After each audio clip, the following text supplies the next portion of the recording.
This week, I'm throwing a shape you may have seen me trim and assemble already, but in the previous video I didn't show how these tiny components were thrown, so that's what this film will focus on. For the body portion of these jars, I'll be using quite firm stoneware clay, as these pots will be thrown quite thinly and in some cases they'll have rather complex shapes. So the extra strength the clay has will be very useful, plus it should make it easier to lift the pots off the wheel. If you'd like to see how these pots are trimmed after you've watched this video, you'll be able to find a link to it on screen now and in the description below.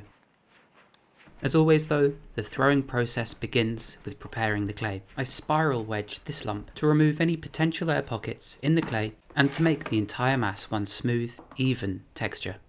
Annoyingly, the last time I made these, I didn't keep any notes on the amount of clay used or the measurements of the bodies and the lids. So I'm sort of starting from the beginning again, but I feel like 150 grams should be good enough for the body. And this time I'll definitely make proper notes, especially as these miniature angular jars have proven to be very popular with you guys. Or at least, I don't think I've ever made anything that's resulted in quite so many messages and emails as these have. Even though the shape of each of these jars is going to be different, I'll throw the opening at the top to be the same on every single piece. This means I can make the lids all identical and then trim them to fit that specific shape, as opposed to making 20 to 30 individual lids, each measured to fit. If I were to do that, I'd have to throw a body and its lid, and then a body and its lid, and so on, which would mean my making would be quite jarring. And so instead, with all the openings being the same, I can throw all the bodies and then all the lids, which means my workflow is a lot more pleasant. With all the lumps weighed out, they're given a quick wedge to bring together all the separate pieces of clay that may have been accumulated to reach 150 grams. To keep these pieces from drying out too much, I spray them with water occasionally and keep them wrapped in plastic. This way the wood doesn't draw moisture out of one side of them, giving the lumps an uneven texture. This first jar is the tester pot I threw, with 150 grams and an opening of 3.9 centimeters. I threw it before I weighed out and wedged all those other lumps, just to make sure I was using enough clay. Now, centering small lumps like this can be tricky. I end up using the palm of my left hand rather than my fingers, whereas with my right hand I pretty much only use my fingertips. I spin the wheel very quickly and cone it up and down numerous times in situ, like so. When working with really tiny bits of clay, how you remove your hands from the lump when you're throwing is really important, as if you let go too quickly and suddenly you can impart quite a dramatic undulation in the piece, as there's really not enough mass in it to withstand it. So I pretty much always keep my left hand braced somewhere on the pot, so my right hand is free to shoot off and collect water quickly without the vessel losing its shape. Speaking about shape, my aim when throwing this batch of 20 is to make each one different from the last. Some of the forms are very straightforward, like this cylindrical one, whereas others will have more angular bodies that will definitely be more finicky to throw.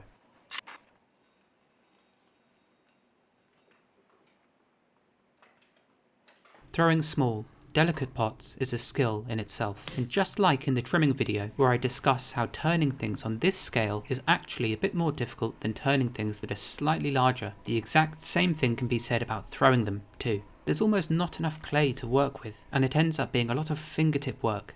Just like when you scale up and throw much larger lumps of clay, instead of using your knuckle to lift the clay up, you might switch to using your palm, so you can affect a wider area when putting your hands on the clay and pulling the walls up. And when throwing small, the same is true, and you end up using less of your hands than you might be used to. Either way, I really enjoy the creation of these miniature jars, forcing myself to seek shapes that are new and different, yet still remain in my family of forms, and it's the trimming of these and making the tiny lid fit and match proportionally, which I find so enjoyable and satisfying.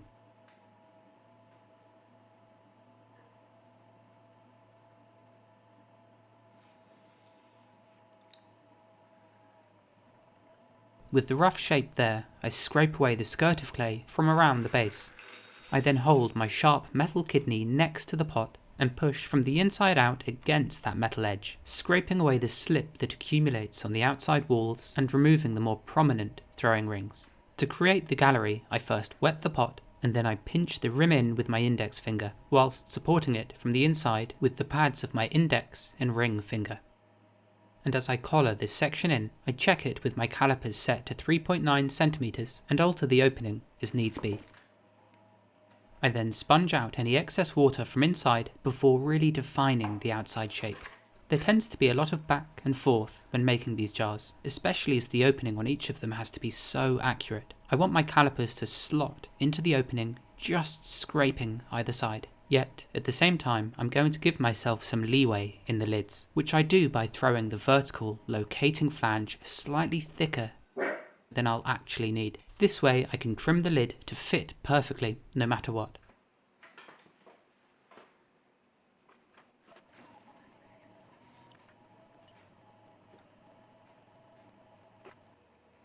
The shapes of these jars are probably 80% of the way there, but it's in the trimming process, which is the other video, where that final 20% happens. The crisp edges I want can't really be achieved at this stage, and so I throw them till they're almost right, and then 1 or 2 days later, once the pot has turned leather hard, I do the real refinement.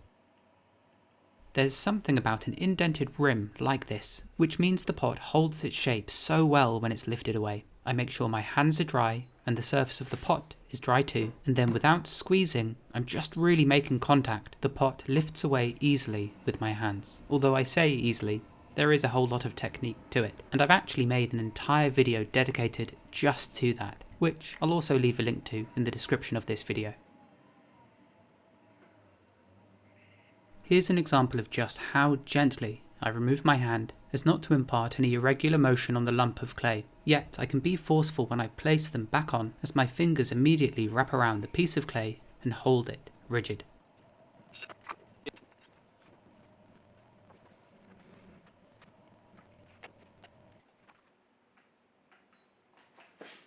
And with 6 bodies thrown, you can easily see how the openings on each of these is more or less identical.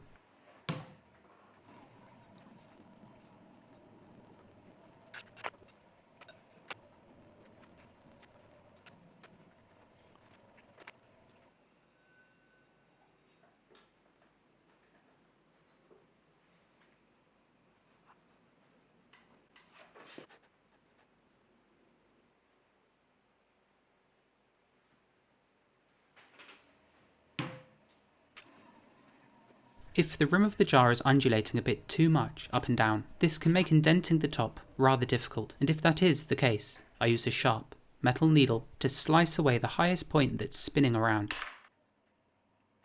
The opening is checked, the top then further refined, and then I check it one last time before removing the pot from the wheel.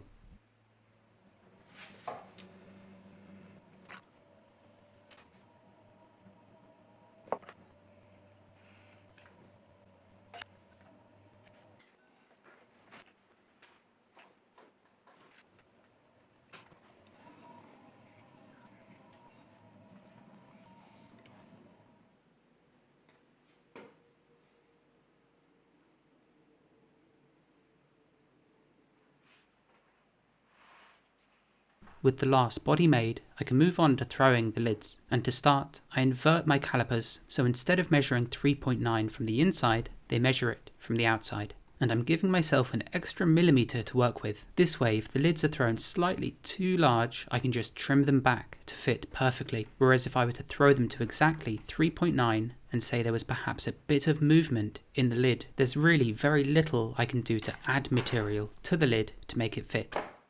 Instead, I'd rather have too much material and be guaranteed they always fit.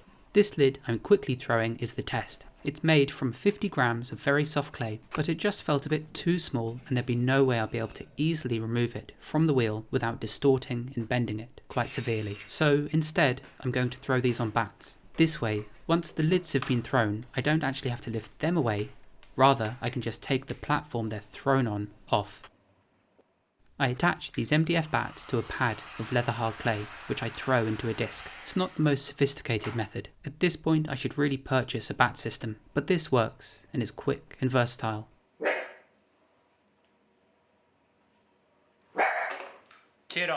I dampen the back of the bat and then press it against the clay, tap center it, and then wobble it back and forth a few times, which really sticks it down. 50 grams was perhaps a bit too little so I'm going to use 70 instead, and I'm going to throw the lids much bigger than they're actually going to end up. In reality, once trimmed, these will probably be closer to 20 to 30 grams, but throwing such a small amount would practically be impossible, or it would simply take much longer than necessary. Additionally, as each of the jar's bodies is different and all the lids are the same, having some extra material in the lids means each one can be turned to fit the individual pot without having to worry about there being a lack of usable material. It's absurd to think that the lid is almost half the weight of the body, but if you're a potter and you've thrown with less than 50 grams of clay, you'll know how much of a pain it is. I use much softer clay for these, as there's virtually no height in them, and the clay being soft means it can be centered in moments. So I begin by attaching a bat down, tap centering it, and compressing it in place. I dampen a patch in the center so the clay sticks. And then the tiny piece of clay is centered and pushed into a low, flat disc.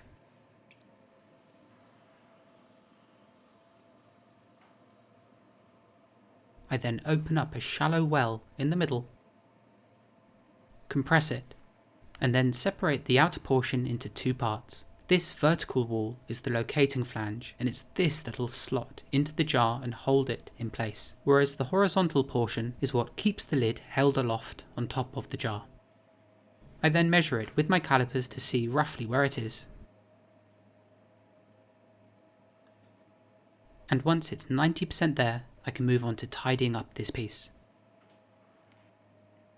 The most crucial part of the lid is the corner created by the vertical and horizontal flange. The rest can be left rather rough, as I'm going to be trimming the lids a lot. They absolutely don't have to be perfect at this stage. In fact, I find it much easier to do that refinement process when this component is leather hard, and anything I can do to make throwing these quicker the better, as they are rather monotonous, simple shapes that don't require much thought, so I'd rather get it over and done with as quickly as I can. A very thin wire is slid underneath, and then the bat can be picked off, the lid set aside to slowly dry out.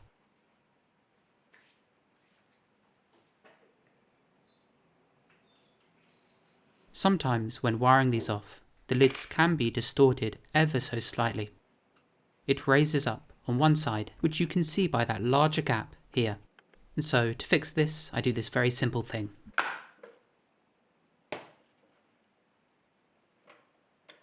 That's all it takes. The soft clay flattens out, and that's half of the lids thrown. I always make 4 or 5 extra. It's quick and easy to do, and it means if I ruin a few during the trimming process, or I make a lid I don't particularly like, I can just use one of these backups for another attempt.